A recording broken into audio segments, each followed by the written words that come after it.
Hello. Great greetings, Goddess. Abiola here, and welcome to the Rich Goddess Spiritpreneur Accelerator series, where I'm going to be featuring on the podcast master gurus who are also master teachers in my Rich Goddess Spiritpreneur Accelerator program. Say that 5 times fast.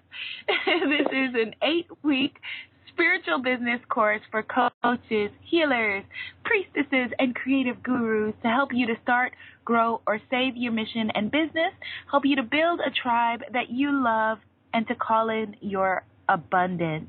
If you want to stay in the loop for this program, if it feels in alignment for you, just join my free spiritual business success camp at unblockmybusiness.com.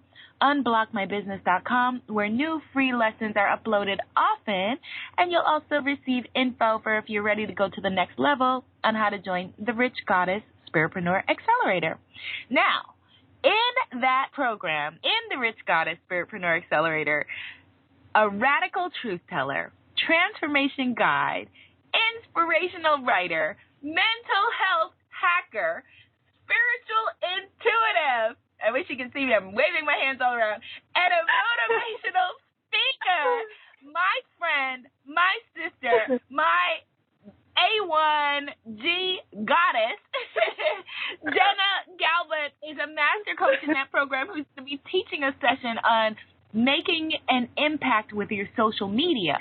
But today on the podcast, we are in for magic because Jenna is here to share her journey and how to turn curses into blessings. Welcome, Jenna. Hello. Oh, my goodness. I am so in love with you. Everyone that's listening, you have no idea how, maybe you do have an idea, but truly this woman is such a living, breathing goddess on earth. I love you so much, and I'm so happy to be here and to finally be doing this. For people who are listening, Abiola and I have been friends for a bit, and she asked me to be on a podcast or on a this or on a something for a few months now. But I honestly have been going through a new up-leveling, and what that means is I noticed some limitations, and about a few months ago, maybe almost a year ago, and I started doing the work on it, and then noticed, this is a place that I can up-level, I can do the work, I can find something in here, I can find what these hidden curses are, do the work on them, turn them into blessings, and move forward into my life in a more empowered way. So I began the unraveling process in March, and when I went down into it, I went really down into it, and I actually stopped posting, stopped seeing clients, stopped doing my work, stopped sharing, and stopped taking speaking engagements, stopped saying yes to podcasts around May. And it's now October, and I honestly didn't even feel ready yet to say yes to this. So part of the reason why I decided to was because when Abiola reached out to me about it, she did mention, let's talk about some fears. Let's talk about how to move through things. And I thought to myself, what a better time to actually teach this stuff while I'm currently practicing it. So I'm being real with you. I'm in a super vulnerable place. I'm still healing and still working through some stuff. And I'm still going to be here shining my light and being authentic about it. And I'm just going to share whatever is coming up and just own whatever it is. Because no matter what, we're always good enough. We're always wise. There's always so much to share, even in our weakest times. So here I am. Oh, here you are. This is why I love you. Here you are. And they get to, bear witness to our play date. They basically get to, you goddesses basically get to come and play with us in this conversation because Jenna, people use the word soul sister lightly, but she literally is my soul sister. Literally. She really, really is. Literally. And also, literally. People use the term feel the fear and do it anyway in a kind of pat kind of, way. But you doing that you're literally giving us all permission to really truly move through our fears, and the only way to it is really to go through it. There's no avoiding it, there's no going around it. We'll get into that in a little bit, but thank you for being here Yes, and modeling for us how to be in the fear and to still, be able to hold space for yourself while, and allowing space to be held for you. Because for us as healers, as empaths, as the beautiful giving women who are listening to this podcast, a place we're comfortable with is holding space for others, giving to others. Yep. We're so comfortable in that space. When it comes to allowing ourselves to be held, asking for help, like that is like not a comfort zone for us. So thank you for your courage. And let me actually just tell them a little bit more about you, my sister. Sure. So Jenna, this goddess dreams of a world where there is no suffering, a world where we are all free to live and be our best selves. And all of her work is dedicated to this goal. Goddess Jenna is a transformation guide, an inspirational writer, a mental health hacker, as I said, spiritual intuitive and motivational speaker. And in her first year, she's built an engaged tribe of 100,000 plus bright, beautiful souls who support her mission. This woman has spent the last decade of her life seeking, finding, integrating, and teaching healing modalities that truly transform lives. She is trained with the shamans of the Amazon jungle, the Kabbalists of Israel, all the way to leaders of the personal development field in the United States. She carries a degree from Cornell University, where she studied psychology, neurology, and philosophy. She's undergone yoga instructor training as well as Heart Path life coach training. She has integrated into her coaching many mystic teachings and modalities from the East to the West. Jenna's education, client experience, and her personal story make her one well-rounded healer and teacher. Yes, Jenna. That's me. Thank you. That is before you. I talk about how, before I say thank you, and I'm so proud that I can say all that, I do want to go back to what you were saying right before that, because first of all, thank you. And it does take a lot of courage to be in this space and to hold myself and to allow others to hold me.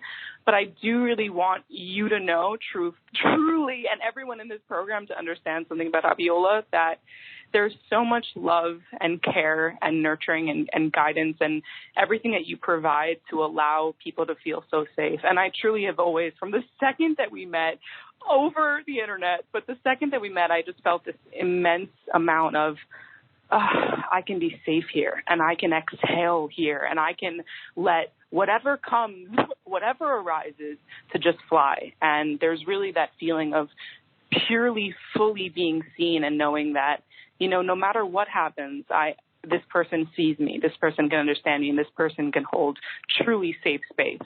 And in the current world, that we are living in, this is such a powerful gift, and it's such a hard thing for look out in the world, it's obvious. It is such a rare and hard thing to have. And so not only do I want to say thank you for me, for you to be holding that space for me, but thank you for being that and showing that and sharing that in this world, because this is what we need in this time so tremendously. So seriously, thank you. And I'm honored to be here, and I feel truly safe with you. So thank you. Oh, thank you, sis. See, you are just focused on making me cry in this conversation before we even our whole podcast is just going back and forth telling each other how much we love each other. But you know what? A part of the process really is just learning how to receive that. It's interesting. Like it's almost like, one of the things we should probably teach at some point also is just the care and feeding of empaths, like how do we, take care of and, learning how to feel our feelings. Like it just seems like such a simple thing, like when you say it, but I know that like you have had a history with disordered eating, as have I.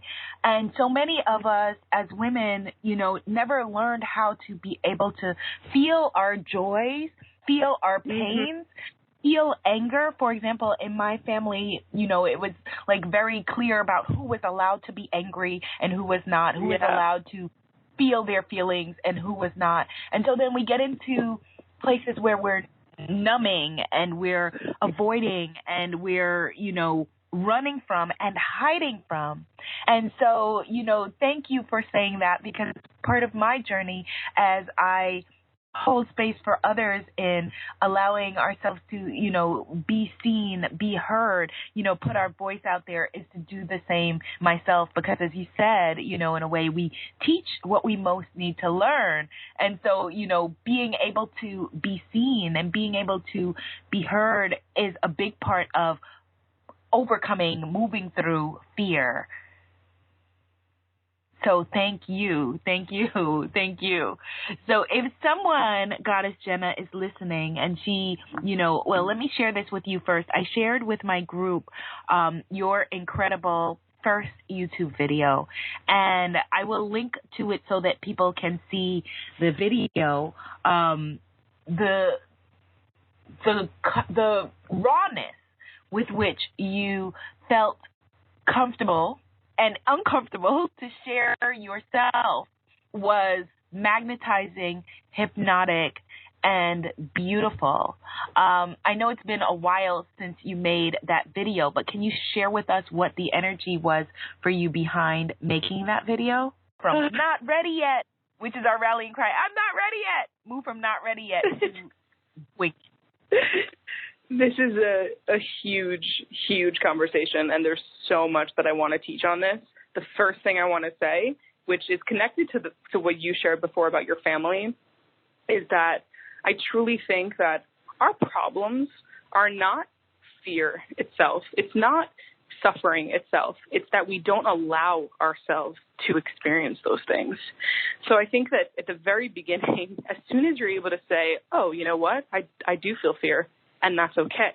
As soon as we say, you know what, I do feel sad, I do feel depressed, I do feel this, I am experiencing this pain, as soon as we get to that moment and then we're able to say, you know what, and I'm still worthy, and I still love myself, and that's perfectly okay, and I'm perfectly capable of showing up, even in the space of fully holding that, and move through it.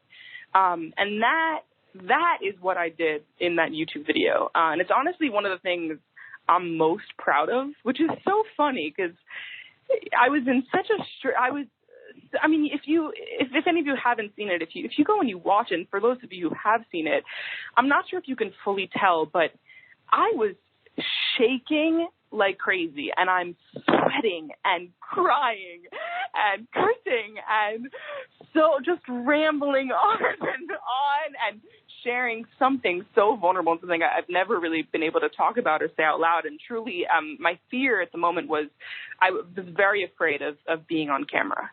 And it was a very long time coming that I had already started my Facebook page. I already made my Instagram and Twitter and all of that. And everyone was saying to me, you got to get on video, you got to get on video. And I felt tremendous fear about it. And I'm telling you, you got to watch the video, but I'll tell you a little bit right now. The main fear at the time was I was very afraid of being physically seen, because I had experienced when I was 9 years old, I was bit by a dog on my face, and I was awake for the surgery, and it was in a different country. And when I returned back home, you know, I had 86 black stitches through my face, from my nose through on the top of my lip, through my lip, and to the bottom of my lip. And before that had happened, I loved performing and I kind of wanted to be an actress, and I loved singing, and I just loved expressing myself. And then I returned home, and the last thing that I wanted to do was be seen. I just wanted to hide, and everyone that was staring at me, it was really, really difficult. And again, you know, if something happens to you, a trauma like that, younger than 10, that's one of those things that really sticks with you. So the fear was just so tremendous. And it doesn't matter that I'm a beautiful woman. It has nothing to do with reality. It has to do with that fear and that inner child, that girl that still feels so tremendously afraid. And I think that so much of the fears that we have, they're not about what's going on in